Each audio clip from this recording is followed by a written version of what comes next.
Salut à toutes et à tous, je vous retrouve ce soir donc pour la suite du cycle Hammer Film. Et donc nous en sommes déjà au chapitre 24.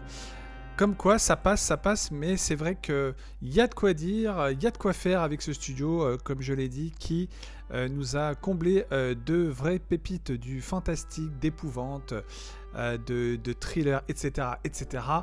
Et ce soir, je vais revenir sur un genre très prolifique pour la Hammer, le film de vampire, encore une fois.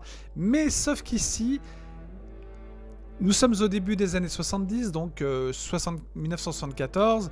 Et en fait, comme je l'ai dit, donc la Hammer essaie de se renouveler et d'apporter, on va dire, à chaque fois des nouveautés dans les thématiques abordées. Et en l'occurrence, ici, on se retrouve donc dans un film de vampire, oui, mais pas que, puisque le film donc associe le kung-fu, aux côtés, je dirais, de l'épouvante donc à travers une histoire de vampire, et donc une histoire de vampire d'or, comme le titre l'indique, les 7 vampires d'or, donc The Legend of the Seven Golden Vampires. Et ce film donc est vraiment encore la façon pour la Hammer de changer, je dirais, la donne en s'associant cette fois-ci donc à un célèbre grand studio de Hong Kong, donc, qui donc est la Shaw Brothers, et donc c'est l'association qui donne ce mélange entre film d'art martial et film de vampire, donc un Kung Fu Vampire, comme on pourrait dire. Et c'est pourquoi je voulais absolument vous parler quand même de cette légende des 7 vampires d'or, qui constitue quand même une belle surprise pour la Hammer. Alors c'est pas le meilleur film de vampire, puisque moi vous les connaissez, mes 3 films de vampire. Alors je vais baisser un peu la musique.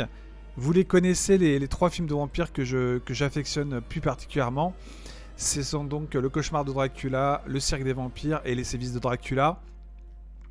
Mais je dirais qu'avec les 7 vampires d'or, je pense que pour tout fan de la Shaw Brothers et de ces nombreux films de kung-fu de l'époque, avec les Jackie Chan, les Bruce Lee et compagnie, c'est un studio qui a explosé dans les années 70, vraiment.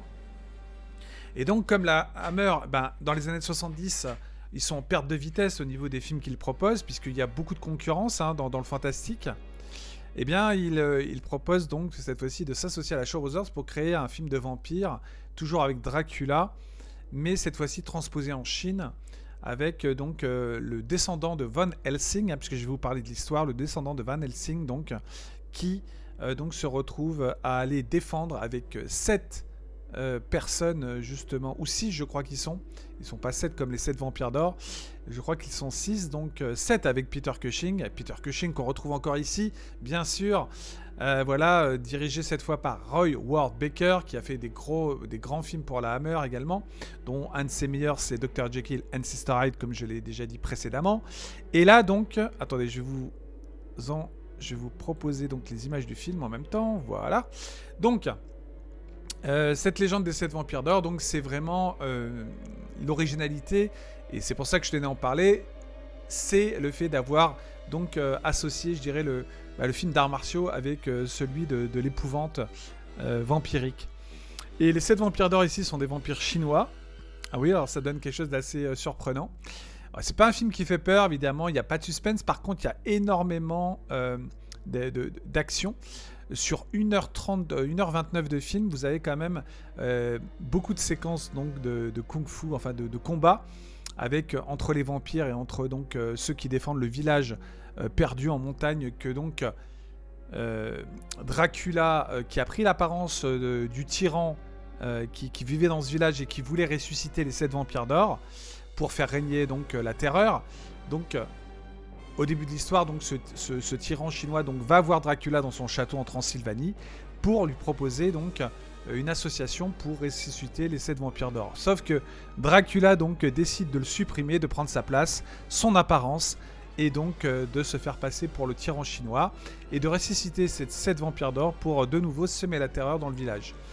Voilà, donc à partir de ce postulat de départ, on va dire que le film donc rentre dans le vif du sujet, avec donc le descendant d'Abraham Van Helsing, qui va aller qui se trouve en Chine à ce moment-là, voilà, pour enquêter sur la légende des 7 vampires d'or, justement. Et puis donc, il rencontre un jeune chinois, donc joué ici par le très connu, en tout cas à Hong Kong, David Chiang, qui était bien sûr un des interprètes de nombreux films de kung-fu, dont La Rage du Tigre, que je trouve absolument génial. Voilà, donc il va rencontrer ce jeune chinois accompagné de ses 6 frères et sœurs, et de sa sœur, donc ils sont 7 en fait, 8 avec Van Helsing, donc je me suis trompé, désolé. Voilà, j'ai repris mes notes. Voilà, ils sont tous maîtres d'un art martial, et donc ils vont essayer de lutter pour mettre fin à la tyrannie des 7 vampires d'or, et en même temps de Dracula. Pourquoi j'aime ce film ? Je l'aime, c'est pas mon préféré dans le genre vampirique, mais en tout cas, c'est vraiment un de mes préférés. Si l'on enlève le côté un peu, aujourd'hui, je dirais, kitsch, de certains maquillages, voilà, de certaines, je dirais, certains effets spéciaux sanglants, encore que je vous dis, pour l'époque, ça passait très bien. Bon, le film a un côté, je dirais, encore une fois, il a un charme, une nostalgie justement généreuse, parce que vous voyez, il y a même des bras coupés, quand même, il y a beaucoup de sang dans cette vampire d'or. Donc les combats sont efficaces, c'est bien chorégraphié, justement. Donc c'est vraiment la Shaw Brothers qui mêle vraiment le film de kung-fu donc avec ce film d'épouvante avec des vampires donc qui aussi font du kung-fu, et c'est ça qui est hallucinant. Et c'est un film que j'adore parce que voilà, il y a encore cette efficacité de trouver une nouvelle façon d'élargir, je dirais, le cycle des films de vampires. Ce sera d'ailleurs les 7 vampires d'or, le dernier film donc de la Hammer sur Dracula. Faut savoir que nous avons eu, attendez que je me souvienne, donc il y a bien eu 8 films qui tournent autour de Dracula. Donc attention, Dracula ici n'est pas joué par Christopher Lee, mais il est joué par John Forbes Robertson, hein, qui pour moi est pas un Dracula aussi bon que Christopher Lee, évidemment. Voilà, donc on va dire que ça passe, mais il est vraiment quand même en dessous de Christopher Lee en termes de, je dirais, de charisme vampirique d'un prince des ténèbres, on va dire. Du prince des ténèbres, pardon. Voilà, donc le film est co-réalisé par Chang Che, hein, Chang Che qui est un réalisateur célèbre puisqu'il a fait donc la série de films avec David Chang, La Rage du Tigre, Un seul bras les tue à tous, et je ne sais plus quel est le troisième. Voilà, donc Roy Ward Baker, spécialiste de la Hammer. Donc voilà, je trouve que c'est une association vraiment très intelligente d'avoir essayé d'apporter, je dirais, un nouveau souffle pour ce dernier film, donc au genre du film de vampire. Comme je dis, le film est très généreux en scène d'action, avec des combats tout à fait jouissifs à regarder, parce que quand même ça fight beaucoup. Bon, évidemment, Peter Cushing reste plus en retrait, lui il est plus, on va dire, à intervenir. Il laisse les autres, bien sûr, ce sont des spécialistes, hein. Les 6 frères et sœurs avec qui il travaille pour éradiquer, je dirais, la menace vampirique des 7 vampires d'or, plus celle de Dracula. Donc lui, Van Helsing, hein, le descendant, donc Peter Cushing va plus se concentrer sur la traque de Dracula. Pendant que les 6 frères et sœurs, donc eux, s'attaquent aux vampires d'or, qui aussi seront les vampires, alors qui vont ressusciter également des morts vivants à un moment de notre film, et ça part dans un truc hallucinant à un moment donné. Voilà, donc le film est généreux, comme je dis, il faut prendre ça au second degré. C'est un film de la Hammer, voilà, qui en donne quand même. Je veux dire, on s'endort pas, c'est pas ennuyeux, il en donne quand même pour son argent. À l'époque, ça devait être une vraie curiosité quand même de découvrir ce film, coproduit donc par la Shaw Brothers, qui tient en partie du film d'arts martiaux.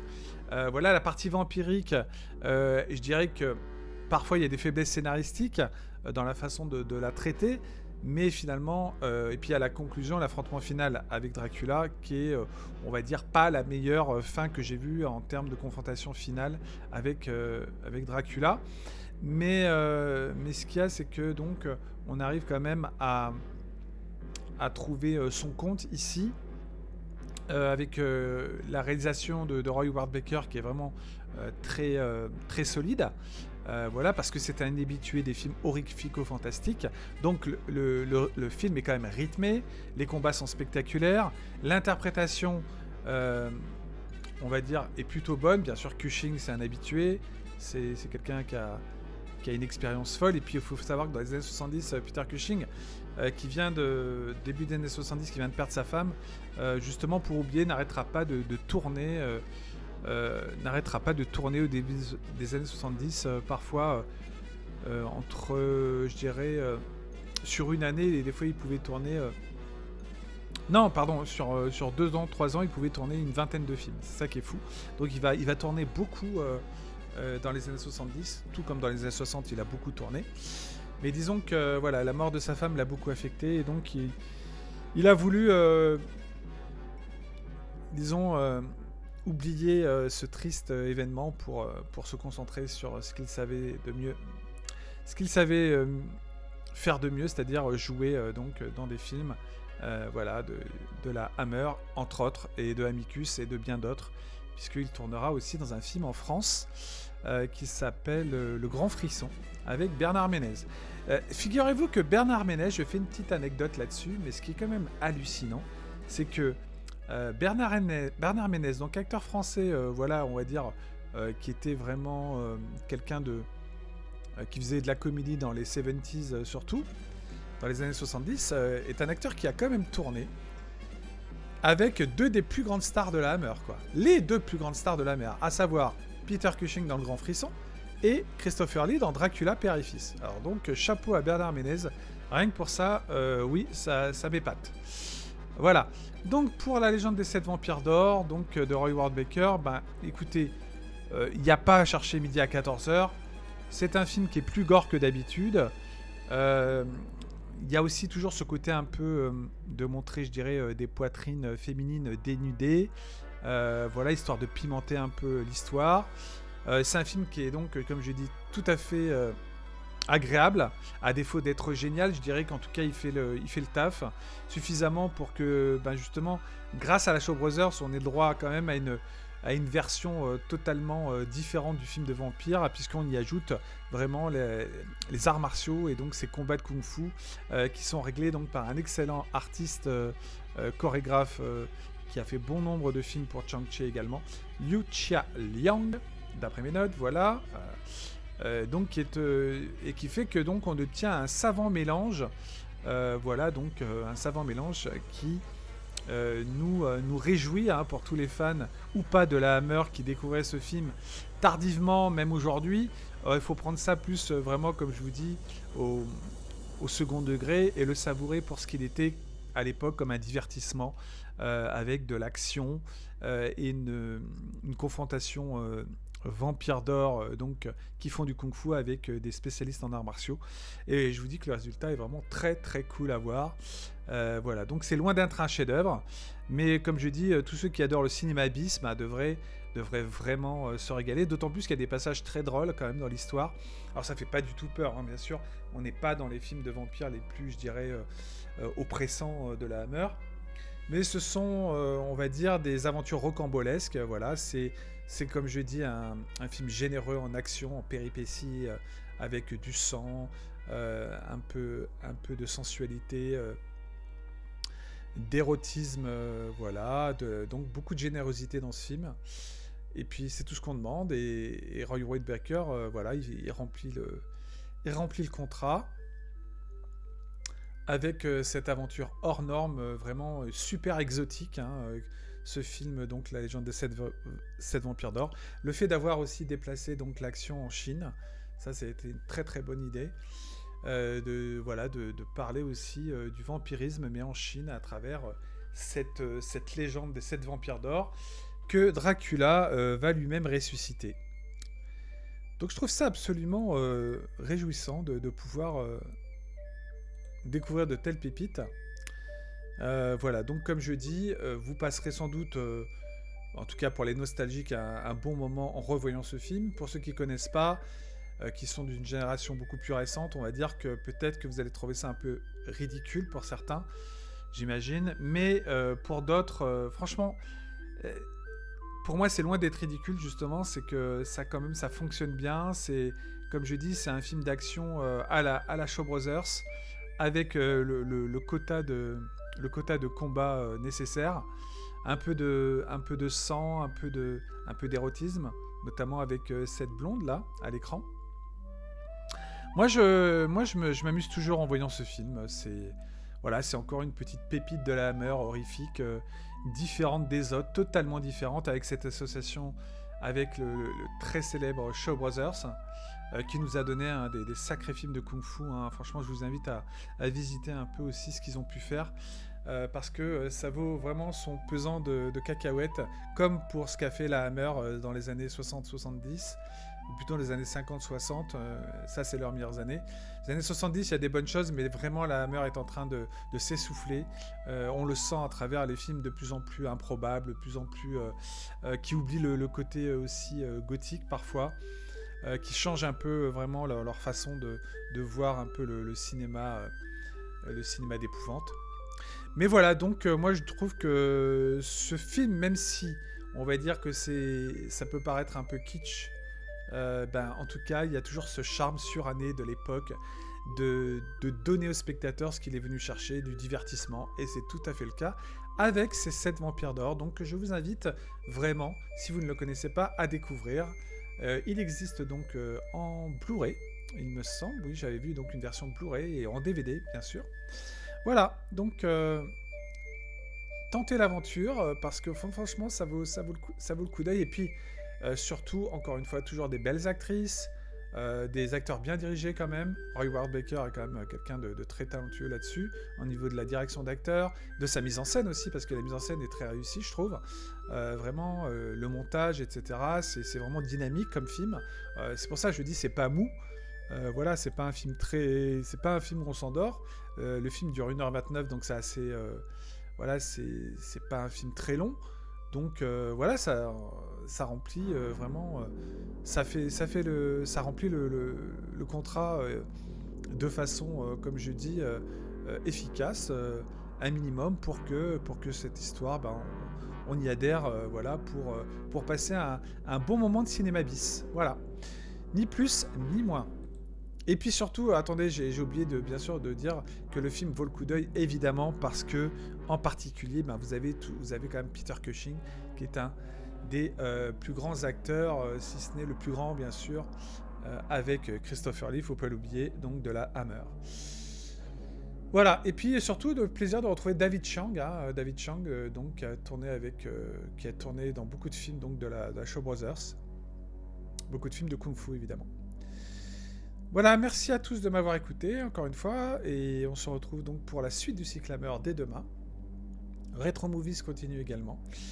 Vous aurez bientôt donc un live. Merci pour le pouce en l'air. Merci de soutenir la chaîne également en vous abonnant, si ce n'est déjà fait.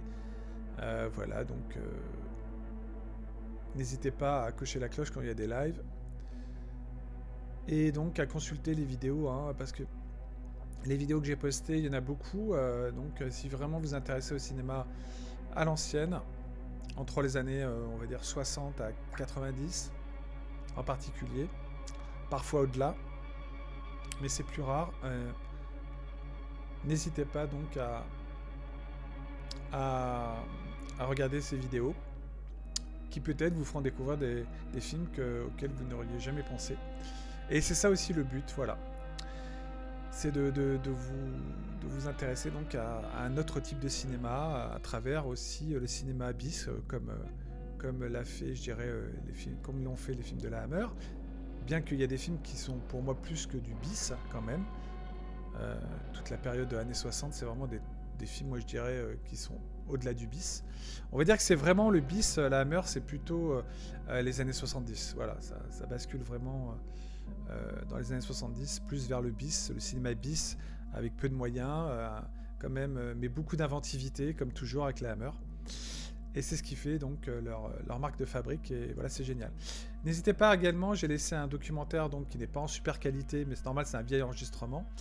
Mais c'est un doc sur la Hammer, donc où vous connaîtrez beaucoup de choses sur la genèse de ce studio, sur donc justement ce qu'ils ont apporté au cinéma d'épouvante gothique, etc., etc. Voilà, donc merci de m'avoir écouté encore une fois. Je vous dis à très vite pour un nouveau classique de la Hammer. D'ici là, passez une bonne soirée. Et puis, vive le cinéma de genre. Et à très vite sur la chaîne Attention ça tourne. Bye bye.